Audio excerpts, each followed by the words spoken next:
Hey everyone. Before we dive into this powerful conversation, I want to share why I'm rerunning this interview with Christian Griffith. I remember when that gun was held to my head, like all of these end results are rolling through my head, but the most obvious one was like, is this the end for me? You might recognize him from the History Channel's The Selection Special Operations Experiment, where he endured grueling challenges designed to mirror military special forces training. It's like, sure, it was on TV, but it wasn't scripted. The last thing those guys are ever going to allow media or TV or anyone to do is to cheapen or bastardize their careers in any way, shape, or form. But Christian's story goes far beyond reality TV. I was sexually abused by my own mother from the age of about 13 to 15, really until I had crossed the line of puberty. And I was also raped by a couple of men. In this interview, he opens up about surviving unimaginable childhood trauma and the ongoing daily struggle with forgiveness. I carry a tremendous amount of anger towards my mother. The things that I learned in therapy was that you need to find forgiveness. Not for her benefit. Who cares about how she feels about it? But you need to find forgiveness for yourself, because finding forgiveness for others is freeing for you. And I'm standing in the middle of the desert in the middle of the night with no sound, no birds, no nothing. And it was at that moment when I realized, you know what? I haven't found forgiveness from my mom. His journey is both heartbreaking and deeply inspiring, showcasing a man who has faced his past head on and continues to fight for healing, not just for himself, but for others as well. If you missed this episode the first time, I urge you to listen now. It's a testament to resilience, vulnerability, and the human spirit. When I want to emulate what I believe to be a man, I look to my grandfather, someone who takes care of their family, takes care of their people, personal responsibility, respect. He knew how to do everything, or at least in my mind, he knew how to do everything. And people loved him, and that's what I want for me. And stay tuned, because next week I'll be sharing highlights from my recent appearance on the Sling and Lead podcast, packed with insights and gold nuggets you won't want to miss. If you're new or watching this as a replay, welcome. I'm so glad that you're here. Please subscribe on YouTube, Rumble, Spotify, Apple iTunes, and anywhere else that you can see me or hear my voice. If you don't want to miss another episode of Defenders Live, you can join our free community at defenders-live.com and become a free subscriber. Lastly, if you're looking for exceptional firearms or self-defense training, go to defenders-usa.com and look at their calendar to see what training is coming to you this year. Good evening, everyone. Welcome to Defenders Live. I am your host, Lora Thorson, and I can barely contain my excitement. I am so happy to have Christian Griffith on with us tonight. So I'm going to try to calm down here before I bring him on, but I'm super excited about the conversation we're going to have and to introduce him to all of you guys. So Christian Griffith is an extreme athlete with extreme grit. As a survivor of child sexual abuse, he has made it his mission to be an advocate for children. In 2018, he ran 3,142 miles across the United States from New York to California. And he did this by running 30 miles a day for 5 months straight to inspire those who have been abused to break their silence and to raise $1 million to prevent and treat child abuse. Christian has competed in over 100 races of marathon distance or farther, racing over volcanoes, across deserts, and through infested swamps all over the world. He's earned his 50-mile bib at the World's Toughest Mudder on CBS, took a beating on American Ninja Warrior on NBC, and survived hell as a finisher. That's true, he did. He survived hell as a finisher on the Selection Special Operations Experiment on the History Channel. He has also successfully completed the Fuego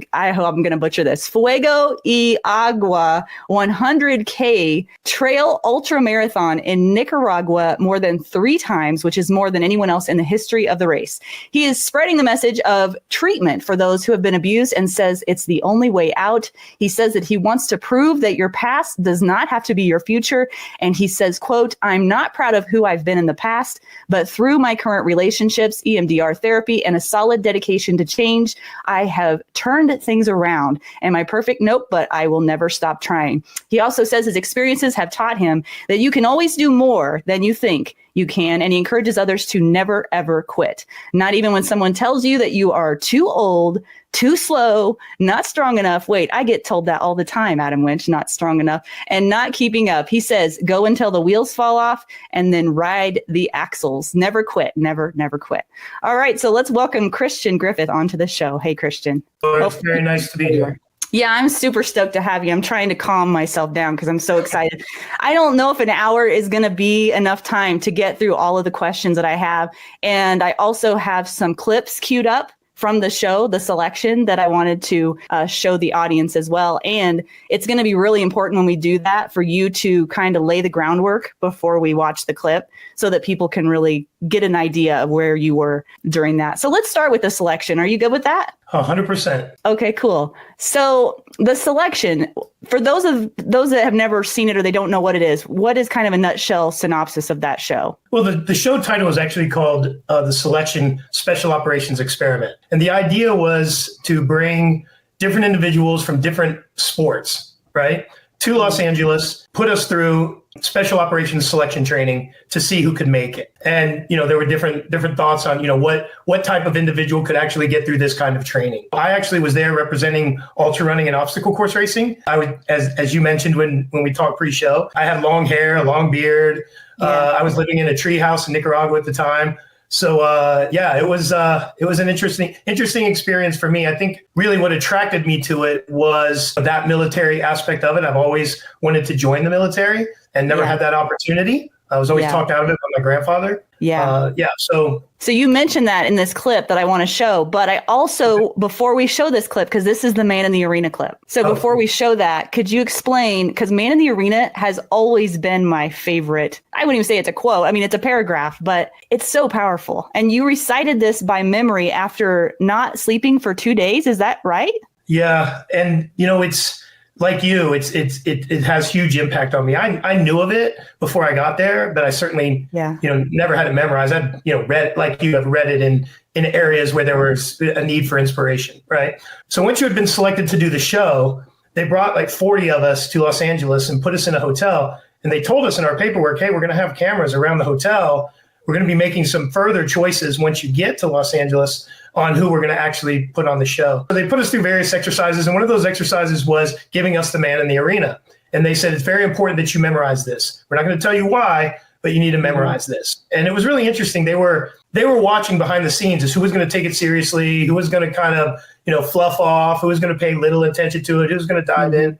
And there was a subset of us that were just like, hey, we were told to learn this. We're going to learn it. And we sat around and we spent time learning it, doing different pieces of it together. But ultimately, the very first time I read it, I said, oh, I totally get this. Like, this is everything that I'm about. So that also made it easier for me to memorize. So of course, I did get selected for the show. And I think we were on day 3. There's so much to say. But so for the beginning part of the show, the first 5 days, they just literally beat us down.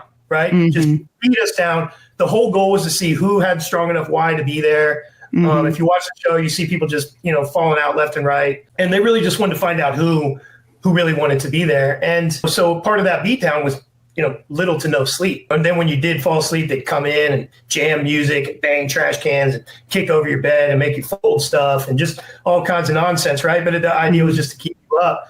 So, but it was, I would say, a good 48 hours, maybe pushing even more, that I had not slept. And for whatever reason, man, it just came to me.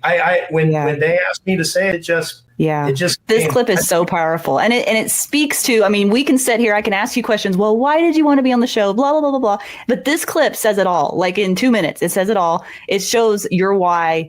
And it's raw. It's so raw and powerful. And by the way, people need to know you were the oldest contestant on the show, right? You were 45? Yes. At the time, I was 45 years old. The second, the second oldest, the person under me was 32. So I was the oldest by 13 years. Yeah. And one of the other kids that finished with you, wasn't he like 18 or 19 or something? Yeah. Yep. He was 19. Yeah. Yep. And he'd never been on an airplane and never left town. He'd never seen the ocean before. Yeah. And he took a beating in the ocean. He'd never seen the ocean before, never been on an airplane before, never been through anything like what he was put through, but he just simply amazing. had it. I almost queued up his clip too, just to like show, but I thought, no, it's about Christian. I need to just put Christian clips up there, but maybe I can get him on the show. That'd be cool. it would. He's cool, man. Logan, like we've stayed in touch for the whole time. Okay, let me see if I can cue this up here real quick. Let me know, guys, if you can't hear it. But this is towards the beginning, and this will give you a little bit of framework as to who Christian is and what part of what they did to him. There's more of that to come, but let me see if I can get this to work.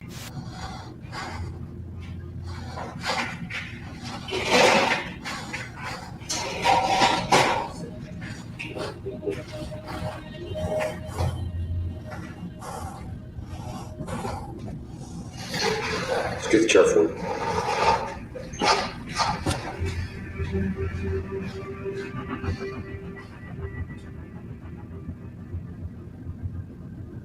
Number 11, why are you shaking right now? Just not sure what's going to happen, instructor. What's your name, number 11? Christian Griffith, instructor. And where'd you grow up? Myrtle Beach, South Carolina, instructor. Where? Myrtle Beach, South Carolina, instructor.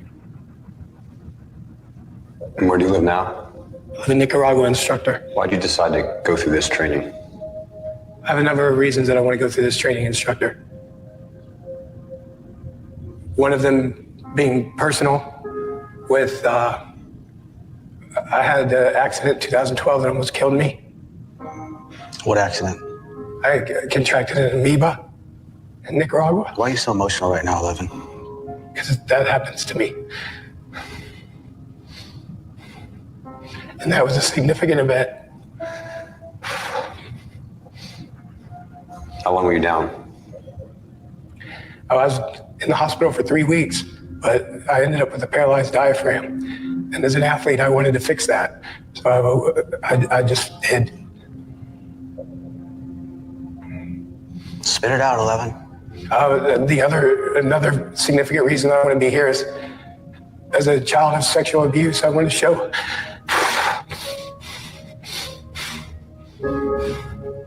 other people that your past does not have to be your future.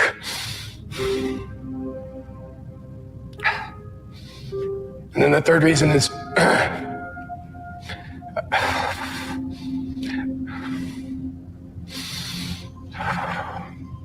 I grew up with my grandfather. He's someone I've always admired. He flew P-51s in World War II. He's part of Chanel's Flying Tiger group. And he's one of the most humble and amazing men I've ever known. He's always kept me from the military. And I carry a little bit of regret about that. And I missed out on being able to serve my country, and I wanted to. Now I'm too old for even the reserves. How old are you, 11? 45. So I just really want to know and understand a slice of what he went through, because I feel like that will bring me closer to him. Were you supposed to learn a creed before you came here? Yes, instructor. Do you know that creed? Yes, instructor. Let's hear it. It's not the critic that counts, not the man who points out how the strong man stumbles, or where the doer of deeds could have done them better. The credit belongs to the man who is actually in the arena, whose face is marred by dust, and sweat, and blood, who strives valiantly, who errs and comes short again and again, because there is no effort without error and shortcomings. But he who strives to actually do the deed, who knows the great enthusiasms, the great devotions, who spends himself in a worthy cause,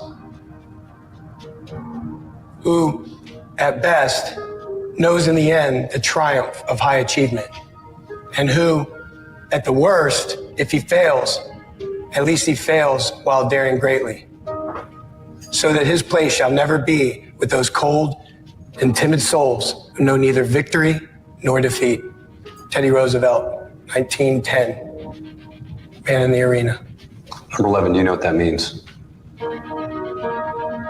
I believe I know what it means, instructor.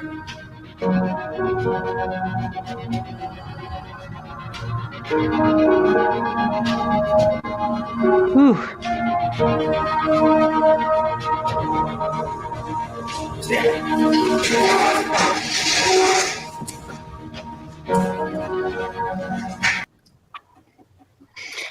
Oh boy, man, is it hard to watch that? I mean, just because, I was so beat down and the crying on national television. Hey, brother, I cried last week on the show, so I hear you. I mean, it's, number one, I look like a crazy man when they take the thing off my head and my hair's all sundialed out.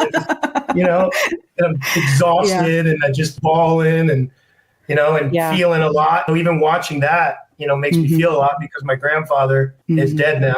He died when I was running across the country.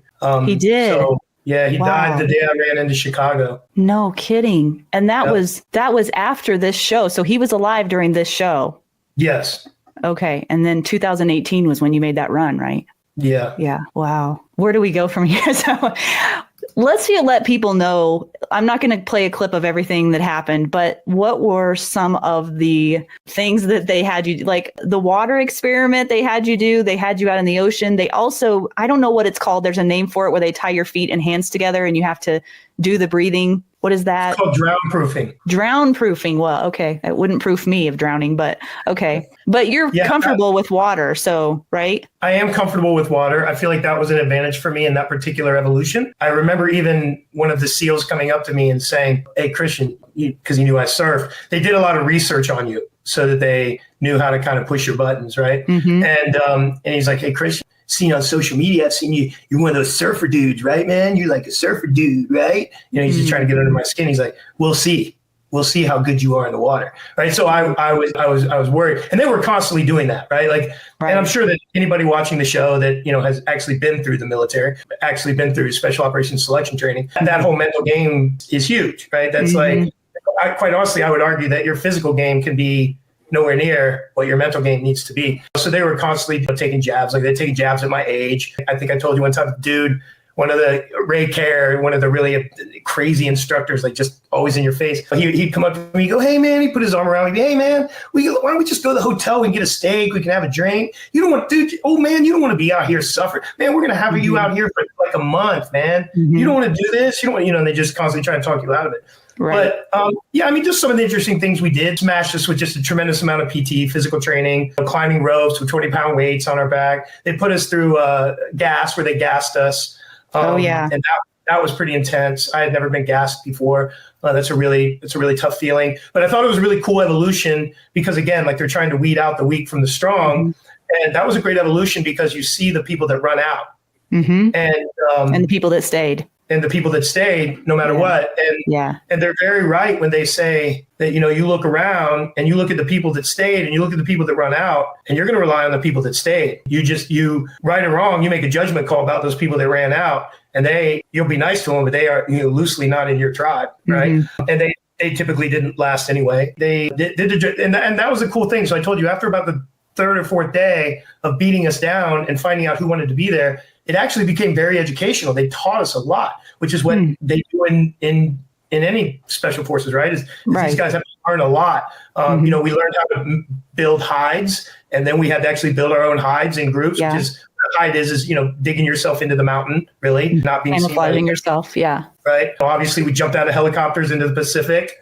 rode in Zodiacs to the beach, and then created hides out of our Zodiacs. They captured us, they interrogated us. And probably the absolute worst thing that I feel like I went through was the being captured and tortured, where they tortured us for 11 hours, put us in some sort of like factory or something with a ton of heat. It was already like June 22nd in the desert. It's over 100. And I think when you watch the show, it says, I want to say 114 or something. And plus they had lights on in there. So they're just making it really hot. You have to pee on yourself. They don't take you to the bathroom. You don't have bathroom breaks. You just they didn't show that on the show though, did they? I can't imagine the smell. Oh my gosh, the smell. Oh, it was horrible. Well, they would pour water on you, cold water on you constantly, both to shock you, but also clean you up a little bit. And we had goggles on that were blacked out. So we had no idea what was going on. We had no idea where we were, what was happening. I actually have a clip of that. Is it all right if I show just a little bit of that for everybody to get a taste of what that was? Yeah, sure. Like? I think Yeah, let me pull that up, guys. Again, let me know if you can't hear it.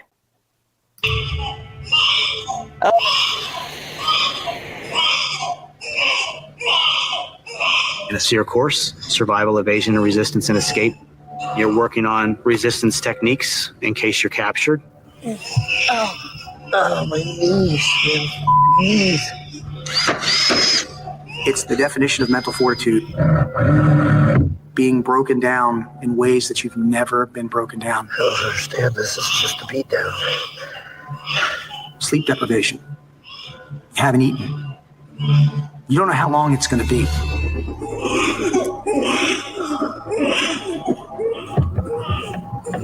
My knees are so...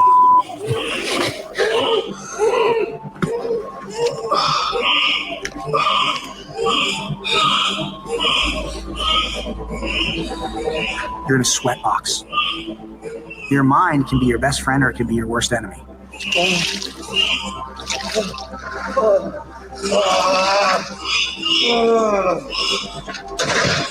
They might have seen it as us pouring cold water on them to make them uncomfortable. It was the exact opposite. The temperature, I'm guessing, in that room was probably 110 degrees, and we were putting water on them to cool them down. One or two people you could tell got that. Everybody else tightened up, got the chills, was shivering. Their mind starts racing. They lose track of time. They lose concept and awareness of what's going on around them.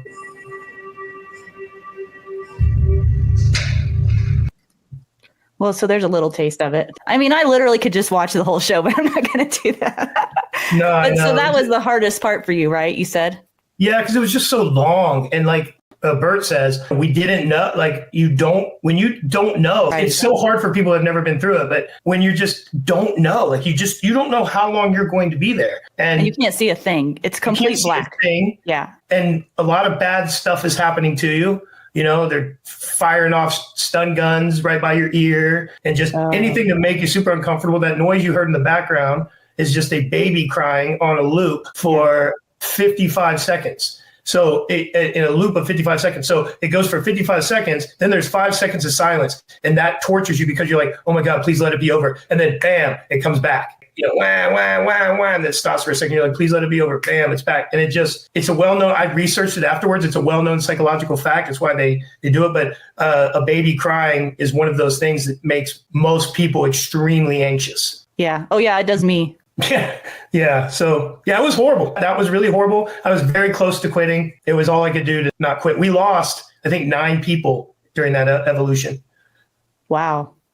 Well, maybe that means I shouldn't play the last clip because the last clip was actually the best, which is my favorite part of the whole show, Christian, which is when you guys are on the last, what I guess you call them evolutions, when you're on the last one and you don't know how far you have to ruck, but you just know you have to get somewhere before sunset. You've traveled at least, I think, 20 miles at this point. You get to the end of that, but you don't know it's the end of the show. You don't know that you've passed. And that moment when you realize that you literally made it was the best part of the show, and they do so well at their editing and how they portray it and everything. I still jokingly say when I accomplish something really hard, I say the Christian saying, which is, I'm so happy. I'm so happy.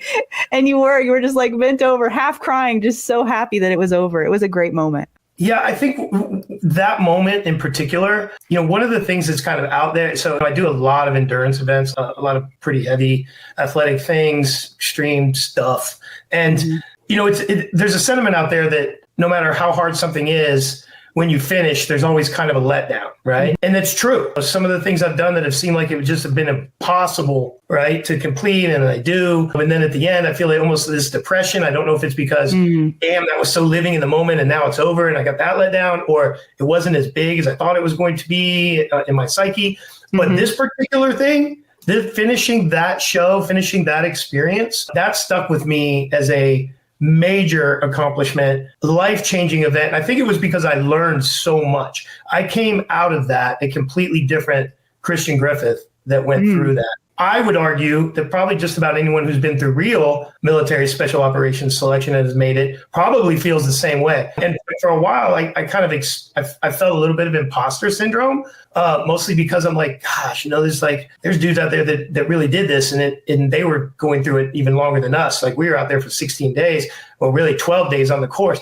There's guys that I think it's like a month long sometimes. So, I had that feeling, but I remember when it launched on YouTube and I was almost scared, right? Because they always say, don't read the comments, don't read the comments. because there's so many trolls out there, people that love to just hate behind a keyboard. Yeah. But I was shocked. I was like, I'm reading these and I'm getting all these Facebook messages from people. I'm getting Facebook messages from real operators, right? Law enforcement, other military groups, reservists, leadership in the reserves, teachers, all of these different people that are actually applauding it and applauding the show and applauding some of the performances on the show. And, I made great contacts out of it. And those people had me come and speak to their groups. And it ended up, I felt a lot better about that, right? It's like, sure, it was on TV, but it wasn't scripted. The last thing those guys are ever going to allow media or TV or anyone to do is to cheapen or bastardize their careers in any way, shape, or form. Like they were aggressive about how it was going to go and who we could talk to and who we couldn't. Yeah. Well, most of us aren't going to either take or get the opportunity to do something like that. And so I'm wondering, because you have been in basically the pit of hell, you've been to those deep, dark moments for yourself in your own psyche, just completely gone to new levels that most humans don't go to. What can you say to others who may be, trying to challenge themselves in whatever way they see challenges? What did you learn in those moments about yourself or about what you didn't know that you could do that you found out you could that would be helpful for others? I came out of it with an appreciation for some cliches. And that in itself might sound cliche, but it's an honest answer. It's like one of the things that I had always been told by some of my more military focused friends was everything is temporary. And I think that rattling in my head a lot, especially when things were really hard, like it's very difficult to think about anything not being temporary except for quitting. Right? Yeah. And I have a patch that I wear on my ruck, on my backpack, that I carry with me for work and everything else that says quitting is forever. And that's that is one of the things that isn't temporary. But anything that you're going through at any point in your life that in that moment might seem insurmountable, might seem like it's the end of the world, might seem like everyone is looking at you. A, they're not. And B, it's just temporary. It's going to change. No matter what terrible experience you could be going through. And quite honestly, same thing with happiness and great fortune. It can be here now and gone tomorrow. And so I think that everything is temporary was huge for me. And then really, and you can apply this to everything. Obviously, it sounds like it applies to running or moving, but I can always take one more step. No matter how beat down I am, no matter how bad everything sucks, no matter what is going on in my life, I can always move a little bit forward. I can do a little bit here, a little bit there. And at the end of the day, all of those little bits here and a little bit there, how do you eat a mountain? One bite at a time. Right? That was something that kind of stuck with me through the process and something that I kept up with. And then lastly, I would say becoming comfortable with the uncomfortable. It's what I think has allowed me to talk a lot about my sexual abuse. I think it's not only allowed me to talk about it, but be a champion for it. I've become comfortable. It's taken a while, right? That's why it took me 35 years to ever even admit it. But then once I did, every time that I talk about it, it gets a little bit easier. And that's because I'm becoming more and more comfortable with the uncomfortable. I challenge people in your life, throw yourself deep into uncomfort in any opportunity that you can. Throw yourself into uncomfortable situations, figure them out, come out from them. You will come out stronger, better, smarter, and more resilient. Guaranteed, 1000% guaranteed. How could you not? Well, so then I'm curious too, has your take or your perception of fear changed? Do you ever become fearless? Or do you just learn to live with it and use it to your advantage? I think that you learn to live with it and use it to your advantage. In, what was it? 2015 in Nicaragua, I had a gun held to my head. And in that moment, when something truly dramatic like that is going on, I remember when that gun was held to my head, this little Nicaraguan, right? Holding this gun to my head. I remember thinking to myself, I feel like I'm on TV. Like this doesn't happen in real life. What is going to be the end result of this? Like all of these end results are rolling through my head, but obviously the most obvious one was like, is this the end for me? Like right now? And what do I do? Right. And rather than cower in fear, I just tried to be smarter. And I think that, again, going back to the uncomfortable situation, but the more fearful, challenging, whatever you want to call it, right? Because for a lot of people, fear is doing this right here, talking, right? Like talking publicly. Whatever your fear is, if you put yourself in those situations as often as you can, I think you learn to manage them as opposed to get beat by them. Mm-hmm. And so as an example, when that gun was held to my head, I looked at that kid, he looked at me, and I think that we sort of had this unspoken thing of, I'm going, you're smaller than me. I'm probably going to make a move towards you, or I'm going to figure something else out. He took the gun away from my head and like put his arm straight, like he was just going to execution or shoot. So I turned around and ran like a drunk, right? Like arms and legs flailing and everything. He fired. I don't know if he missed me or if he missed me on purpose, but the round hit the ground and I felt the dust, the dirt, like kick up on the back of my leg. So for a brief instant, I thought I'd been shot, right? Just for a brief instant. But then when I realized there was no pain, no lasting anything, it was just sort of this hot brush that went against my leg. I remember like turning around, you effing shot me. By this point, he had already hopped on the back of his accomplice's motorcycle and they took off. My gosh. But yeah. And then, there's just laugh about it now, I guess. But I think that the conclusion to all of that is putting yourself in fearful situations, things you are afraid of, tackle them head on, practice them like you would anything else, like you would any other skill. That's really good. Yeah, because we talk about the physical side of things, getting in better shape, being more healthy, blah, blah, blah, blah, blah. But the mental, emotional, spiritual aspect of all of that, I don't think is touched on quite as much. And it's all really connected because whatever it is that you push yourself to do physically takes a lot mentally. And like you said, maybe even more. Well, I mean, you even see it with that show, or I'm sure you, again, in real Special Forces selection training, it's not the most yoked guys that end up passing these things. Mm-hmm. It's the quiet guy in the corner who's unbreakable mentally. Yeah. Yep.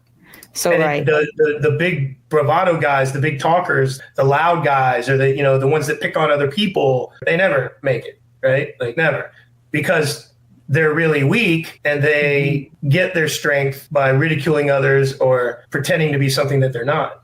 Right. Yeah. And that's really a rubber meets the road kind of moment. I mean, you can't fake that. You can't fake that. No, not for very long. Okay. Yeah, well, the hours are flying by, so I'm trying to decide where I can go next. So let's talk about this. You ran 30 miles a day for 5 months straight. I can't even imagine, first of all, how you would even prepare for that or live through it. But I do know you had like a medical team involved in that, and rightly so. I guess let's talk about the reason why you did that, because I think that's the reason why you do everything. Let's talk about the why. Yeah. And I've got some stats here I pulled from your website about that, but let's dive into that and we can talk about your organization, Run to Heal. Sure. Like I said, I was sexually abused as a child. I say it candidly because, again, like I said before, every single time I say it, it makes it more real, makes it easier to talk about. I was sexually abused by women and men.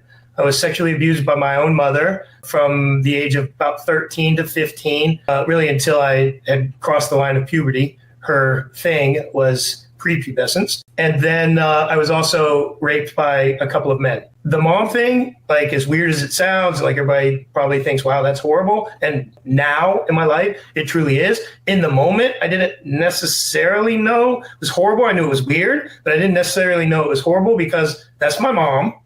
Number one. Number two, I have no other frame of reference for that level of relationship. When I was sexually assaulted, I hate saying that word. I hate the victim word. But when I was sexually assaulted by these men, that was what I was most traumatized by in the early years because it was the 80s. Everyone was talking about AIDS.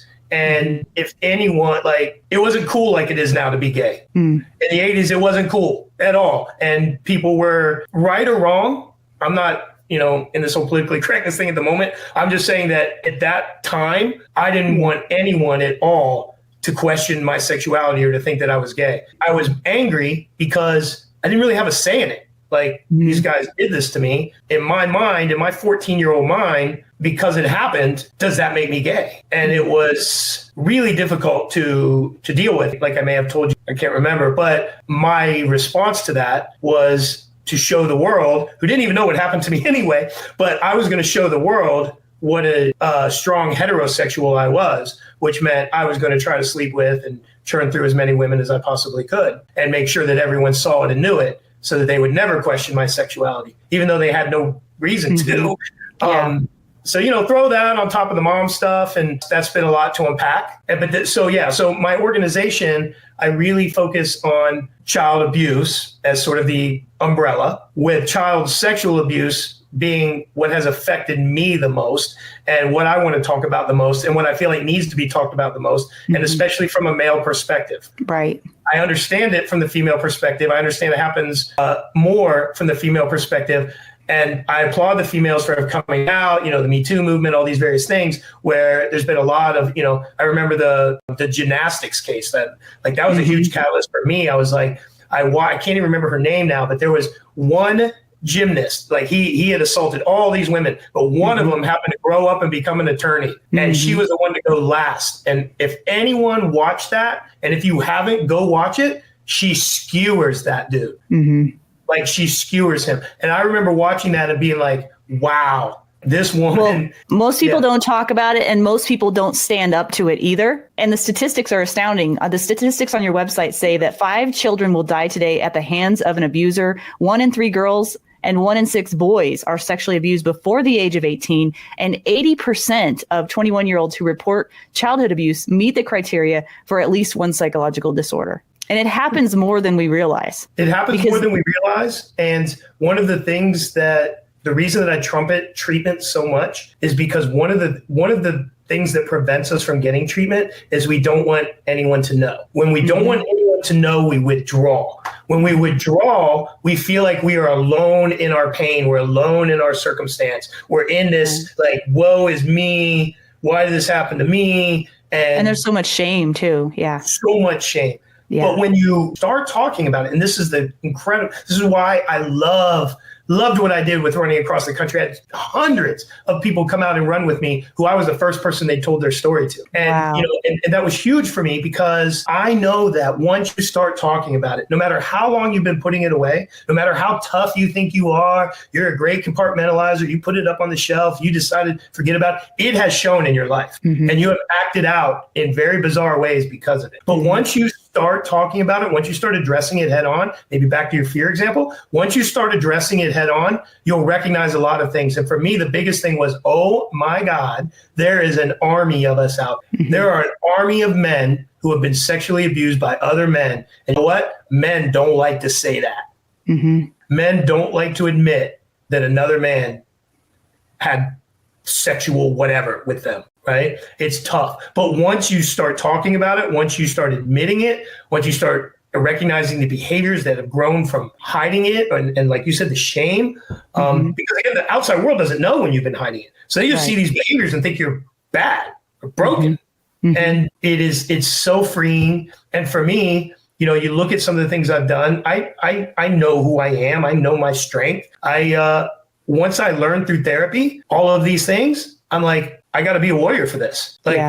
I'm happy talking about it. I need to carry the cross for those who can't talk about it yet. And I'm going to get them to a place where they can, or I'm going to encourage them to get to a place. And that's really the mission. That's my mission. It's far more around treatment than it is prevention. Because if you would have come up to me when I was 14 years old and said, hey, if anyone's touching you, turn them in. Yeah, it's my mom. I'm going to turn to my mom. Where am I going to go? What am I going to do?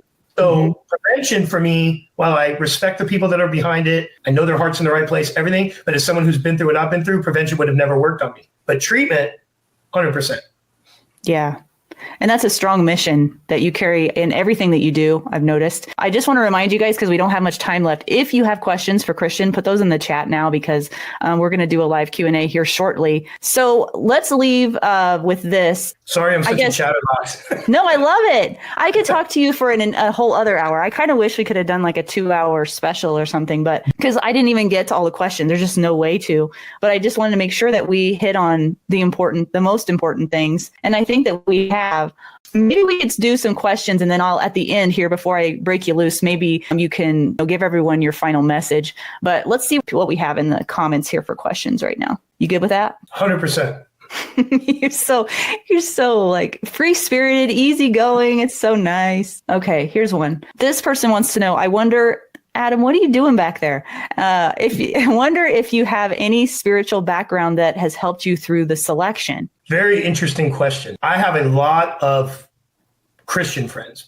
A lot of my Christian friends have always told me, man, if we could just get you on our side, your testimony would be so awesome and blah, blah, blah. And, and I've always admired what obviously not the false prophets, but I've always admired what I have seen to be devout Christians, right? Those who believe and they're steadfast in their beliefs and they're unshakable in those beliefs, right? I've always admired that so much. And I've always been like, man, I want to believe so bad. Like, I want to be just like you. I want to be able to say, you know what? I'm not going to worry about it because let go, let God. And I'm like, oh, I wish I could do that. So, but the interesting thing, I've done it all. Like, I've read Case for Christ, a number of different books. I've read them all from the scientific side to the more spiritual side. I really want to, but I can't fake it. It's not true to me. I can't be one of those people that just like walks this walk that I don't can't totally embrace. But it's also true that everyone becomes a Christian on death's door. Mm-hmm. And when I almost died in 2012, which I had mentioned slightly on the selection, my wife at the time was very, very strong Christian, and I would go to church with the family, just make coffee, do crosswalk duty. I love shaking hands and talking to people. And all these people came to visit me. And, the thought was I was going to die. So all these people were coming to visit me as sort of a last thing. But they would hold hands around me and pray. They would give me really nice crosses, wear around my neck. And that was super special to me. Like, I still have a lot of the crosses right now. I have one right outside. I could run and grab that. I keep, but it's always right there to me. I guess I would consider myself an agnostic in terms of that. I believe that there is something greater than me. I'm not that ignorant, right? I'm not that ignorant. I believe there's something greater than me. I just don't know that our human brains understand what that is. That's kind of where I live with it. But I think that's a great question. It is a great question. It's a great question. And I appreciate your honesty too. That is so refreshing. You just are so honest about everything. And you have just such great qualities about you. I appreciate that. Thank you. I thought there were more than 2 questions, Adam. They're not. Guys, I can't believe that you're just not filling up the chat with questions. Okay, here's the last one, unless another person chimes in. How do you put past terrible wrongs against you aside and move on with such success? Man, this is a great question too. I haven't. I've experienced some success, but it's in spite of putting those terrible wrongs aside. When I ran across the United States, a big part of it was, of course, wanting to inspire and motivate others, get others to talk about their life. But I carry a tremendous amount of anger towards my mother. The things she did to me colored my sexuality and the way I approach sex for pretty much my entire life. And I had to reverse that and unpack that. And I carry a tremendous amount of anger about that she could do that to me. And one of the things that I learned in therapy was that you need to find forgiveness, not for her benefit. Who cares about how she feels about it? But you need to find forgiveness for yourself, because finding forgiveness for others is freeing for you. It doesn't matter if they accept it or not. It's all about freeing yourself from the chains of they have power over you if you can't forgive them. And I can understand that intellectually. It's been told to me a billion times. I could teach the course on it. But the reality is I found myself 2,533 miles. I'll never forget the day. I was running through the desert on highway, I think it's Highway 57, the loneliest highway in America. I was about to reach California from Nevada, and I'm standing in the middle of the desert in the middle of the night with no sound, no birds, no nothing. Dark is dark in the desert. There is nothing, no sound. You're left there with your own head and nothing else. And it was at that moment when I realized, you know what? I haven't found forgiveness from my mom. I've gone 2,533 miles, and I don't forgive her any more right now than I did at mile 1. And here, sitting here doing this interview with you, I don't forgive her. I carry tremendous amount of anger towards her. I don't know. So to answer that person's question, I didn't. Dude, I love his honesty. I have to say one thing before you chime in, Adam. A good friend recently told me that forgiveness or not forgiving and carrying that anger and resentment is like drinking poison and hoping that the other person will die. Have you heard that before? He's heard it all, I'm sure. You haven't heard that? It's true, though. Makes sense. Yeah. Yeah. I mean, it's terrible. It sucks to live with it. I would do anything to free it. Do anything. Somebody gave me a magic pill to just make it go out of my head, and I could be happy about, or not happy, but I could be comfortable with it. Yeah. But no, I have very, very deep-seated anger that I can't find a way out of. Hi, Adam. So let me jump in. It's interesting we're talking about forgiveness now, right? Christian, I have some angers from stuff in life, obviously. And I find that forgiveness is a constant ongoing thing. If not, the forgiveness doesn't survive, right? It might happen in the moment, but it might not survive. And so it seems like that has to be something that has to be revisited, rethought through, and sometimes regranted. I guess from somebody who's coming from your perspective, I'd like to hear your thoughts on that. I think this is... He's saying, no, he's not doing it. He's not granting it, period. Not. But I have revisited. So it's, okay. Because I've been in therapy a long time, really, since I was 44, really. And, and I'm 54 now. So been in therapy for 10 years trying to figure this out. I revisit it on the regs. I revisited a million times when I'm running across the country by myself with nothing in my head. It's a weird place to be, man. If anybody's never done that, like, go spend 3 days in the desert with no sound and see what that's like in your own brain when all you can hear is you. I hear it, but every single time I revisit it, I just fill with rage, and I just can't believe, like, why couldn't I have won the lottery? Couldn't I have won $1 billion? Like, why did the odds of me being sexually abused by my mother and the things that she did, like, I won't get into those things, but really dark stuff, right? Like, why did that have to happen to me? And I carry so much anger about it, and it's just not a good thing. I guess I come at things from a biblical perspective, right? That I do believe in God and all, and once forgiveness is granted by God, it's done. It's over, it's washed, it's gone. But I think the human side is it festers, it stays. And for me,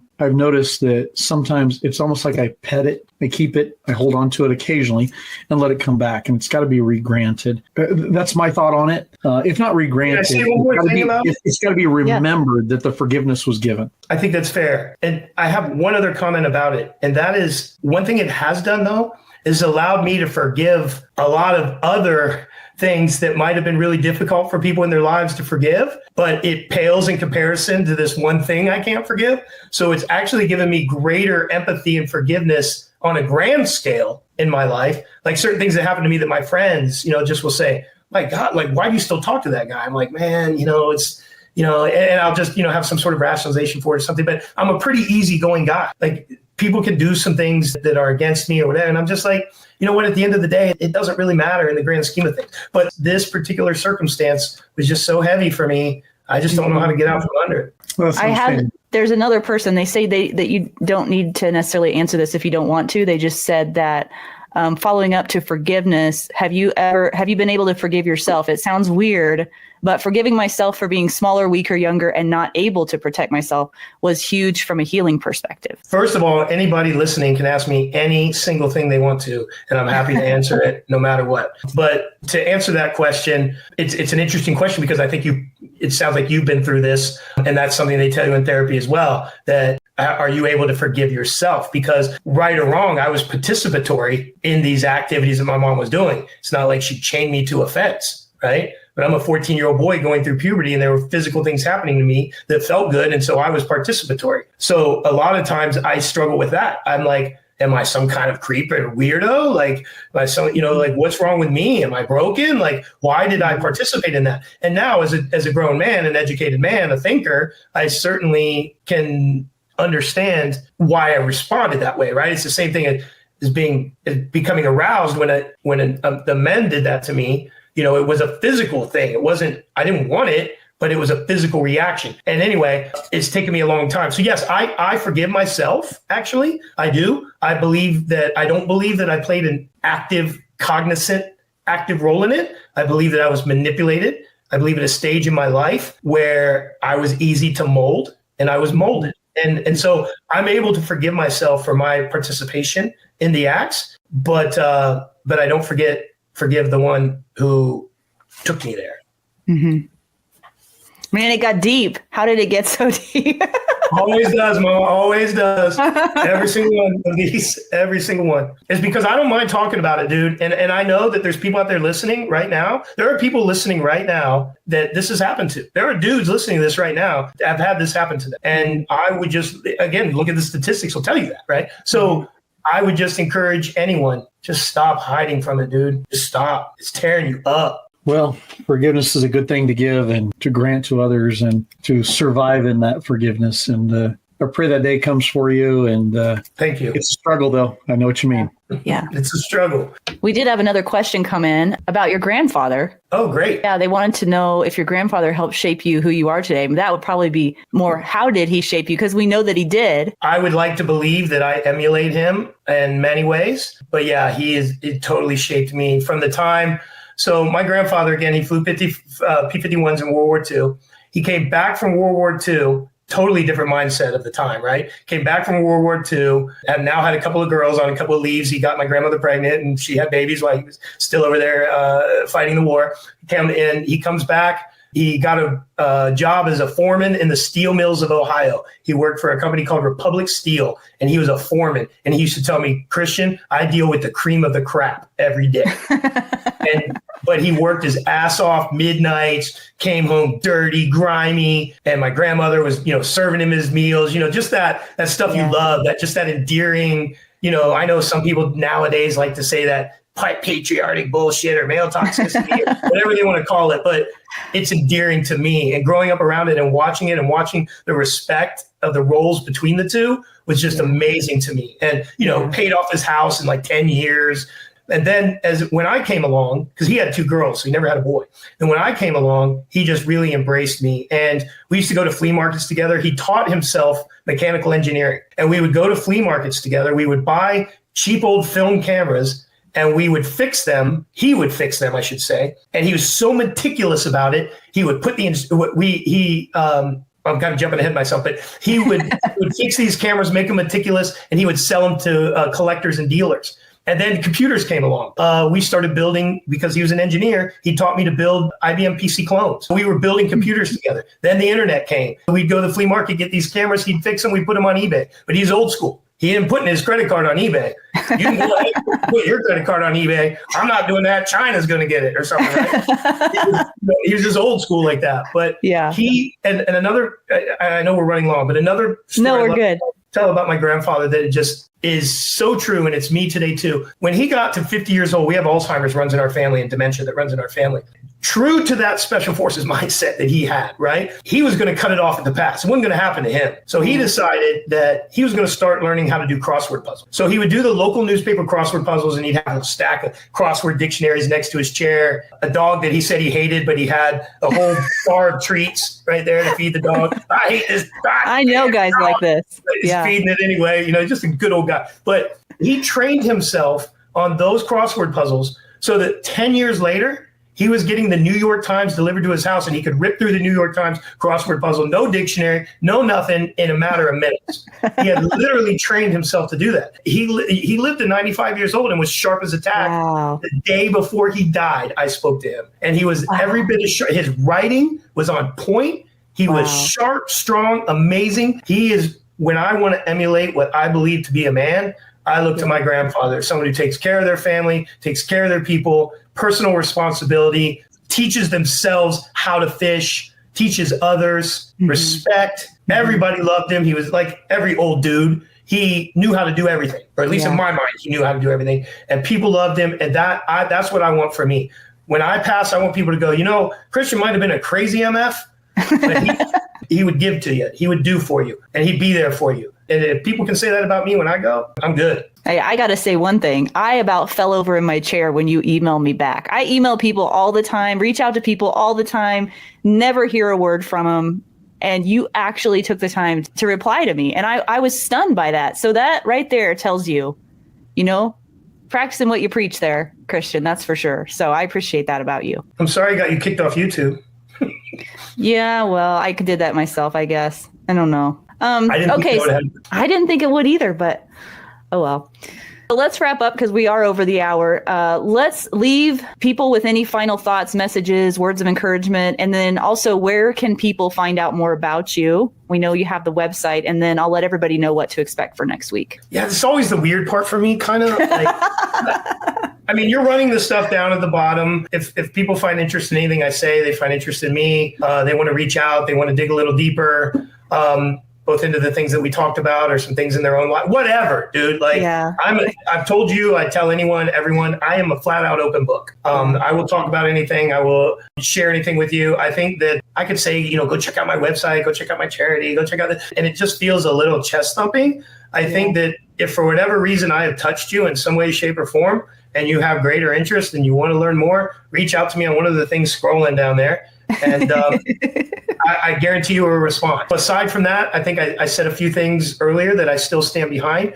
I think that the things that have made me stronger is becoming comfortable with the uncomfortable, putting myself in situations that require me to use strength, wit, and resilience to get through them, because those are the things that make you stronger in the end. I guess one last thing I would like to say, it's on my website that I told you didn't even have to post, but one of my favorite sayings is, we can always make more money, but we can never make more time. And I think that is just such a powerful statement, because really our time is our currency. The amount of time that your listeners spent listening to me, they could have been doing something else. Like they paid to spend time with me.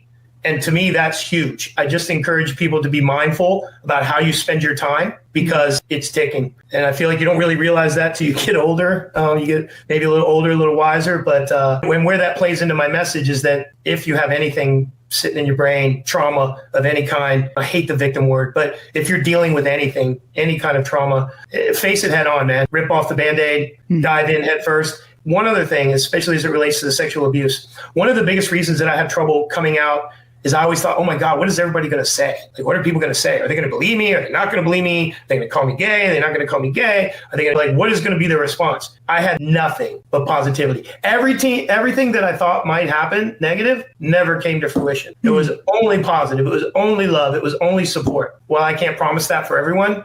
I'm telling you that that's going to be the overwhelming sentiment when you open up to people that you trust and love, that, hey, I'm struggling with something.